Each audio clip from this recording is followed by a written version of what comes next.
పశ్చిమాసియాలో ఉద్రిక్తతలు రోజు రోజుకి పెరుగుతున్నాయి. సౌదీ అరేబియా, దుబాయ్ మధ్య యుద్ధ మేఘాలు కమ్ముకుంటున్నాయి. యెమన్లో వేర్పాటు వాదంపై చెలరేగిన వివాదం మరొకసారి పెరిగి పెద్దదవుతోంది. యెమన్, దుబాయ్పై సౌదీ భీకర దాడులకు పాల్పడుతోంది. ముకల్లా రేవుపై దాడుల తర్వాత అతిపెద్ద దాడి మరొకసారి జరిగింది.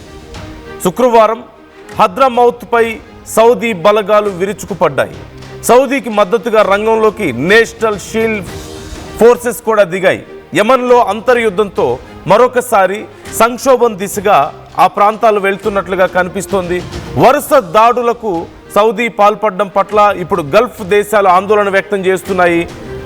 యెమన్లో పరిస్థితులు రోజు రోజుకి దిగజారుతున్నాయి. ఇప్పటికే హౌతీలతో అంతర్గతంగా నానా గందరగోళం జరుగుతుంటే ఇప్పుడు సౌదీ దాడులతో మరొకసారి తీవ్ర అంతర్యుద్ధ పరిస్థితులు, అంటే గల్ఫ్ దేశాల మధ్య పరిస్థితులు మరింత దిగజారిపోయే అవకాశాలు ఉన్నాయని చెప్తున్నారు.